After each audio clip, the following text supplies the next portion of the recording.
The Senate is looking for a new president, and school policy changes quickly after a troubling story. We'll talk about it next on Capitol View.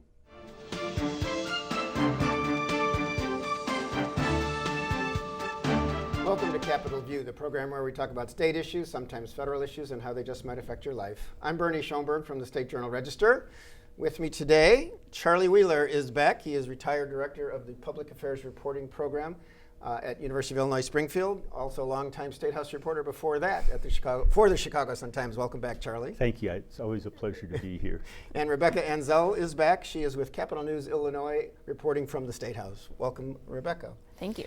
So I mentioned news broke late before the last weekend, but let's talk about John Collerton announcing that he is leaving the state Senate in January. He's been president of the Senate something like a decade, a little more. Charlie, he's one of these people with like 40 years experience in the legislature, and big changes are coming. Yeah, and John Collerton, I think, caught everybody by surprise when he announced that he was leaving in January. And he also said he was not going to take any part in choosing his successor.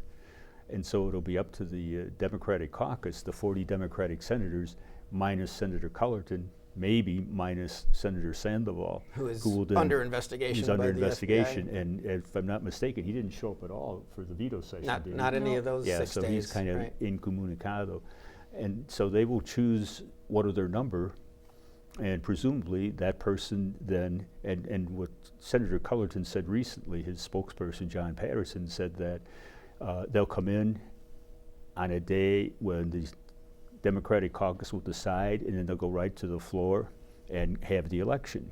Presumably the Republicans will all vote for their minority leader, Bill Brady of Bloomington, and so it'll be 39, 38 Democrats for whomever, and the Republican minority, the 19 Republicans, will be for Bill Brady. Yeah. Of course, sometimes you get these situations where like a Brady might vote for the Democrat and the Democrat might vote for the minority leader. We don't know if that happens, but once in a while there's a little show, at least pretend show of bipartisanship, or well-intended show of bipartisanship. This will surprise you, but as a matter of fact, ancient history, when I was a reporter for the Sun-Times, that happened a couple times when Mike Madigan voted for the Republican for Speaker, and the Republican, Lee Daniels, voted for Madigan for Speaker. Yeah, just to kind of show you that might happen. But that was back in the day when being bipartisan was not seen by so many people as being some kind of a character flaw. Yeah, well, we'll see how it goes. Rebecca, the people being talked about most for Senate President, Lightford and Harmon. Tell us a little about how's it looking?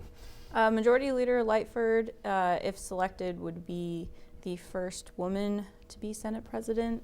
Senator Annie Manar from down here, and Senator Heather Steins, who helped push through the recreational marijuana bill and others to the budget implementation bill, a number of other important measures. They both have signed on to support her. They're going to help her raise money. Yeah, they formed a pact together. Kimberly Lightford of Maywood, Andy Manar of Macoupin County, Heather Steins of Chicago. Yeah, and then we have Senator Don Harmon, too, who is head of the Judiciary Committee. He seems to be also a big contender in the race for the next Senate President. Yeah. Charlie, you got any favorites or any...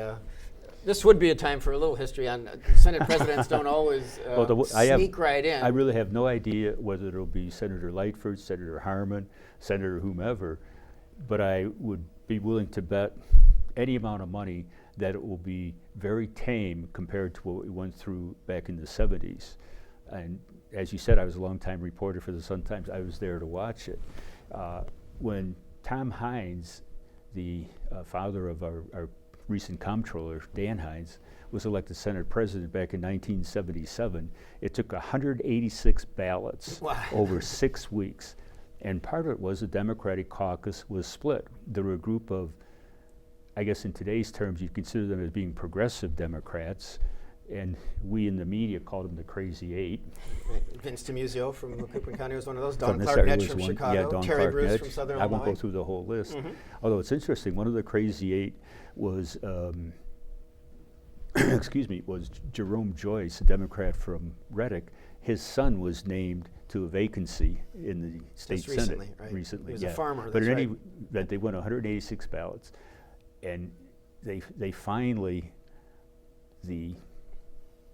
what would you say, the agreement was made that the various caucuses, and there were some people who voted for Harold Washington, some people who voted for Terry Bruce, who was the Crazy Eight candidate, other people who voted for Hines, and the agreement was that leadership positions, senior leadership positions, would be distributed among the different blocks, and that finally got him. Right. And of course, Dan Hines, the son of Tom Hines, the president who went on to be the Cook County assessor for many years. Dan Hines is now a deputy governor. Yes, he is. is. He's in the administration of J.B. Pritzker, overseeing budgetary matters with his comptroller knowledge. So it's a small state. In 1981, it was even more crazy or memorable, I guess you'd say, because the Democrats were split. They had 30 votes, the Republicans had 29, and the Democrats couldn't agree on a candidate. Jim Thompson, the Constitution provides that the governor officiates at the opening session of the General Assembly in the Senate.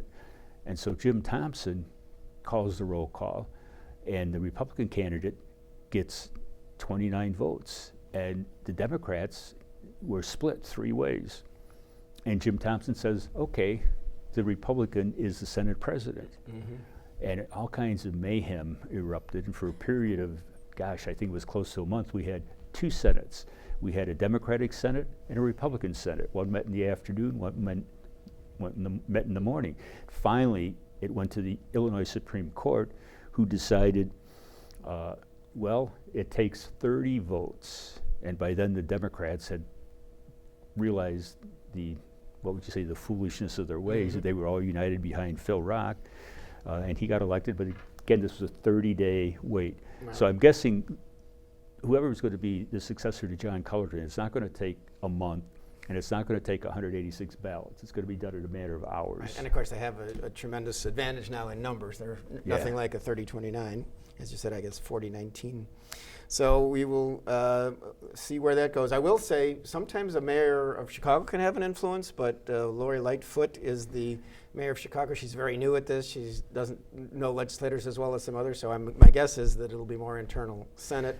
But what's interesting, if Kimberly Lightford becomes the Senate president, then we will have Kimberly Lightford in the Senate and Lightfoot in Chicago. So I'm just mentioning that. I hadn't thought of that. That's true.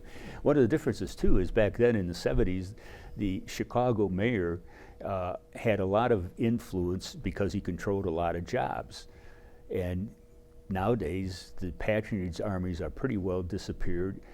And Mayor Lightfoot came from outside the organization anyway, so I'm like guessing she doesn't have nearly as much clout as she was elected as the a dailies. reform person. Yeah. Well, we'll see what goes on, and we don't exactly know when this is going to happen, but it's expected to be in January. Maybe the Democrats in the Senate will decide before that, but President Cullerton said he'll step down in January, and I read that he's planning on stepping down as president, staying on for a little while, but then he'll be replaced after that. And it's very possible that State Representative Sarah Feigenholtz, who once worked for him in his Senate office, will be named to the post to finish his term. But yeah, and the way that works is that the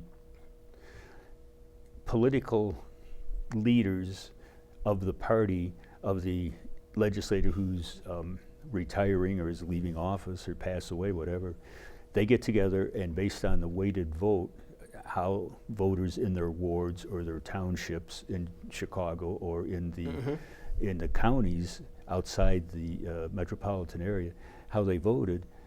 And if you were in a ward that had a lot of Democratic votes, you have more weighted vote. A weighted vote, right? Yeah. Yeah. And so it'll be the party leaders who will choose. Right.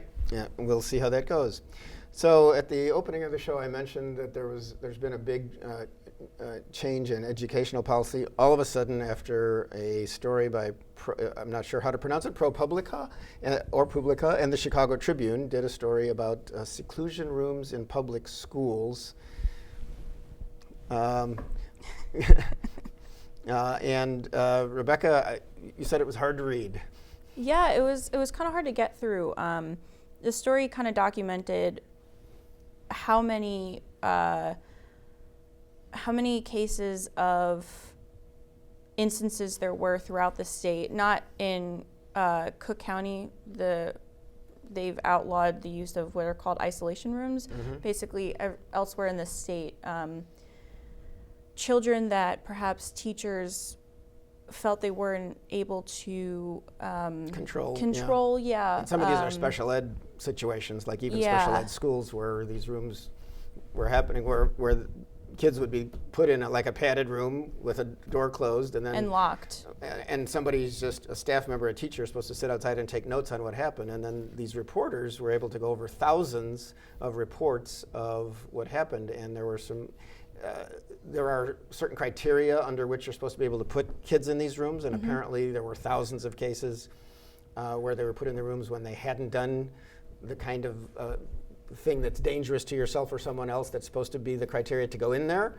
And then you've got, I guess, rather heart-wrenching stories of kids just wanting to get out or go home. I didn't mean to tear that piece of paper apart, let me out. Well, Charlie, immediate reaction from a few places, including our governor, Pritzker. Oh, I was just outraged to read that. I mean, back in the day, and this would be 60, 70 years ago, that kind of timeout occurred, but it was not, I don't think back then it was even considered smart. But particularly for a child who has emotional problems anyway, to put him in an isolated situation with no one there, sort of like solitary confinement, it just does terrible damage to the child. And Senator John Carroll, I believe, was the senator who had a very personal blog, and he recounted having this experience when he was 12 years old, being put in one of these isolation chambers, and he says he still has nightmares about that experience. And it was almost sadistic. You read the stories, little Bobby, and these are the notes from the observers. Oh, little Bobby took his clothes off. Little Bobby wet his pants. Little Bobby smearing feces on the wall. I'm thinking, what the dickens is the matter with you? And what happened was, Governor Pritzker was asked about it the day the story came out, or within 24 hours of it coming out clearly, and said, this is not who we are. All of my staff is immediately working to end this, doing this in Illinois. The State Board of Education apparently also came through and said, we're done with this. So, well, they said that they were done with the frequency, and the law says that you can use these rooms for if the child is a harm to him or herself or others, and in a lot of these cases it was being used as like a first course of action if the student didn't want to follow teacher's rules. So ISB had said, State Board of Education. The State Board of Education had said if they're going to start collecting these reports and reviewing them, checking how many times this happens, and ensuring that the doors aren't locked anymore, that there's a trained person in that room now. So they're instituting some changes. Yeah, and the interesting thing to me is bureaucracy usually moves really, really slow. Look at how long it took before we could have the marijuana rules in place, or the rules for gambling. We're still working on that. This is something the story broke, and ma'am, right away, immediately, the state board puts out these rules and says, no more of this. And you're going to keep these reports, and we're actually going to read them. I think they assigned, was it the Regional Office of Education has to go over it? So all the stuff was out there, and the reporters used Freedom of Information requests to get all this data. So I'm thinking to myself, we've been keeping this stuff all the time. Some of these school districts, not the city of Chicago, not Chicago Public Schools, and people fill out the blank and it gets filed, nobody looks at it and realizes, what are we doing to our kids? Yeah, well, just because you have, in your past job of 25 years running? 24. 24, the Public Affairs Reporting Program, where? Oh, no, 26 with Public Affairs Reporting. Oh, okay. 24 at the Sun-Times. Gotcha. Well, but where you brought journalism students to get graduate degrees, be interns, get into new jobs. Rebecca, you were one of these students, I was, correct? Yes. Just what does this say about what a good story can do and the importance of journalism? This would be a good time perhaps to mention that. Well, look at, and just here in the local area, look at what Channel 20 has been doing, reviewing reports from DCFS. Again, reports that were sitting there. Department of Nobody Children and bothered Family to ask Services. them. Nobody bothered to look at it. I mean, they documented all kinds of abuses. About, child abuse, and that's become kind of their So to toot the special horn of unit. journalists, that's one of the reasons why you need an independent press who's going to hold accountable public institutions, and particularly when they deal with children. That's the, we have lawsuits filed. There's a lawsuit filed, or is being filed, challenging the fact that the Department of Corrections, if you have one bad eye, that's okay, as long as you have one good eye, they don't care. And so if we're that concerned about people in prison, and I think we should be, how can we not be even more concerned about our kids? Interesting. I'm going to move on. There's one other interesting fight. It kind of that's coming to the legislative chambers apparently in January, but we'll see. There is a new state representative named it's either Eva or Eva-Dina Delgado, who was named to replace Luis Arroyo, who resigned from the House. He's from Chicago recently after he was indicted and on a bribery allegation, which I believe he has denied, but he hasn't gone to trial. House Speaker Michael Madigan said that he's one of these people who is in charge of those weighted votes to pick a successor. And Speaker Madigan had said, to show that he is, wants to move forward on ethics and be clean on this, that former Representative Arroyo cannot have a say in who the next representative will be. But when people got together and voted, Arroyo's proxy votes were used to elect her, and now there might be a challenge to her on the floor. So I'm not sure if that will happen, but this could be a little drama coming forward when the legislature gets back in January. It could. House Speaker Michael Madigan had indicated that there's a chance that he might not seat former representative, right? Yes. And she's already been sworn in, I think. Delgado, right? Yeah. And then if that's the case, an alderman has indicated that he might file a legal challenge to that, and so this could be sort of a long, drawn-out mess. It's an odd and interesting time. One of the other, as legislators talk a lot about what they're going to do about ethics, there was a very interesting story this week in the Chicago Tribune. Ray Long, who used to work down in Springfield for many years, and also PAR. And there you go, and Jason Meisner. Good plug. Apparently they got a hold of some emails that a former state representative from Quincy, who's been a longtime lobbyist now, Mike McLean, was actually the person who sent out emails to other lobbyists asking that they donate money to someone who had to leave Madigan's political staff, Kevin Quinn in Chicago, after he was accused of harassing a woman on the staff, not taking no for an answer just to go out on dates or something. That whole case helped generate the Me Too surge at the State House within the last couple of years.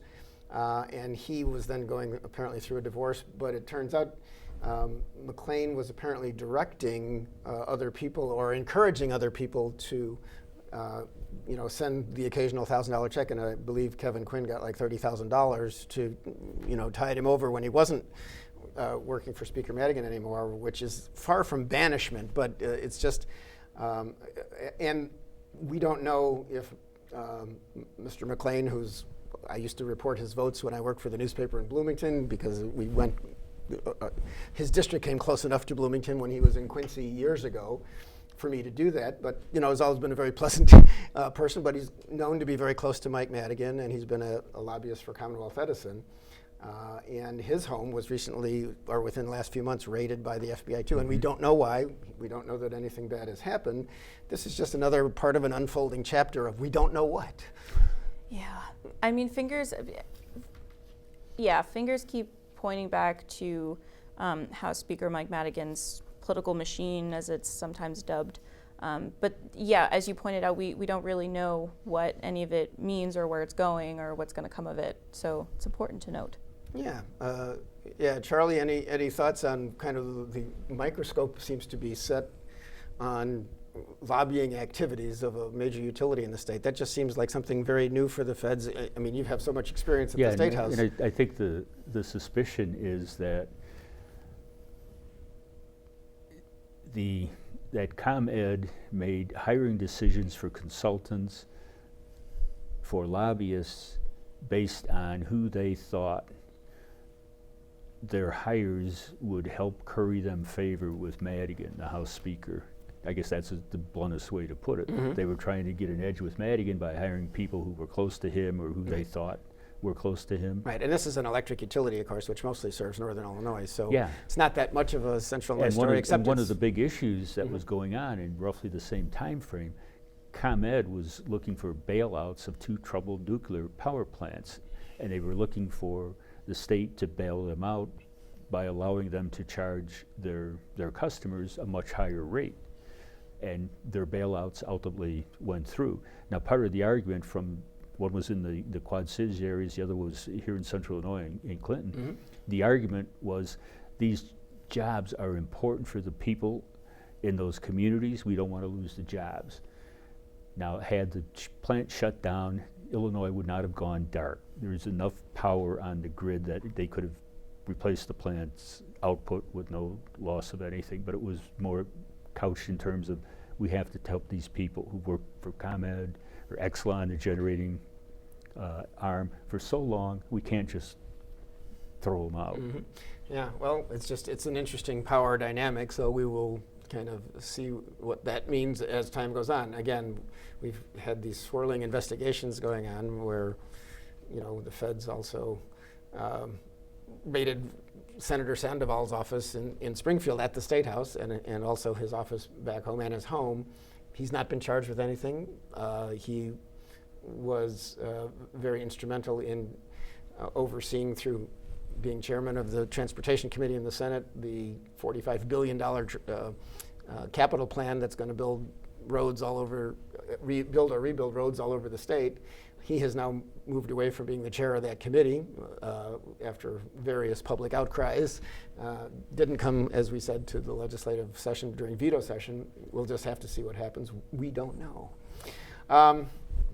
There is, on a better note perhaps than the ethical things, Treasurer Mike Frerichs talked in the last week about how 32,000 people in Illinois have saved a total of $8.5 million under Illinois Secure Choice, which is a savings program for people who may not be making a whole lot of money and don't have a 401k elsewhere. It basically says that employers of 25 employees or more have to offer employees a way to take money out of each check and build savings, because retirement income or adequate retirement savings is, as he says, I think reaching a crisis because a lot of people don't have adequate retirement savings. So it's just a plan that he was able to get through the legislature and implement as state treasurer.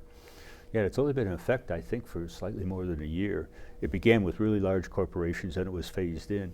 And what it says, it's really not much of a strain on the employer. It says if I'm an employer and I have 25 or more employees, I have to offer them the ability to have, as one of the withdrawals, or not a withdrawal, I guess you would, deduction from the paycheck. Yeah, deduction from your paycheck, money that would go into a retirement account.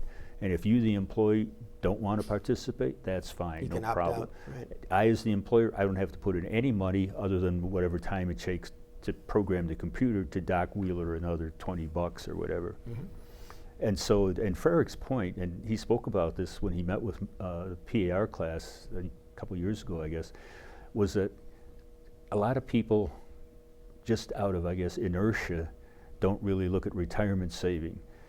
But if it were presented and it happened, and again, they didn't have to do anything, most people would just go along with it.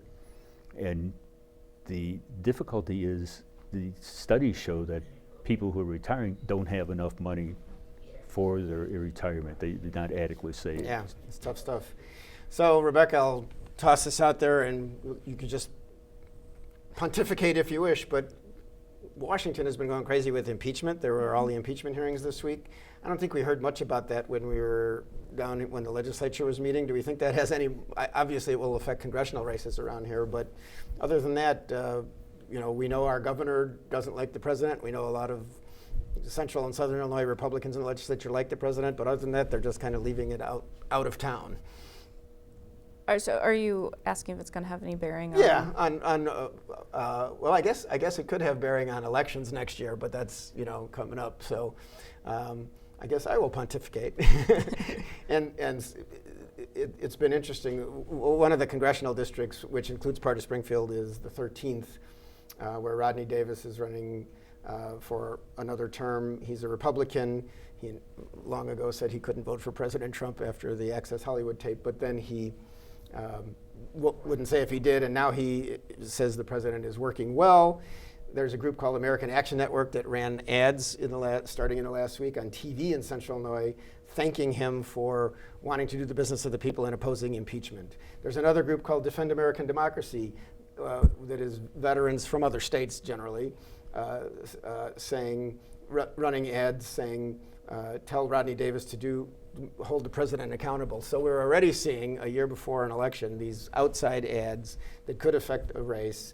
The Democrat in this area, which went for Trump as a district, is Betsy Dirksen-Londrigan. There's also a Democrat named Stephanie Smith running from Urbana, but Londrigan particularly is being kind of quiet about this, letting it ride, and we'll see what happens. It's going to, I think, have an effect in Illinois in the election next year. Yeah, and if you look at the outside advertising from these national groups, this is the only district in Illinois that we have this kind of activity. Yeah, this is a really targeted race, and we'll be watching it. It'll drive us crazy. Charlie Wheeler and Rebecca Anzel, thank you for your thoughts and help. I'm Bernie Schoenburg. Thank you for watching, and we'll see you next time on Capitol View.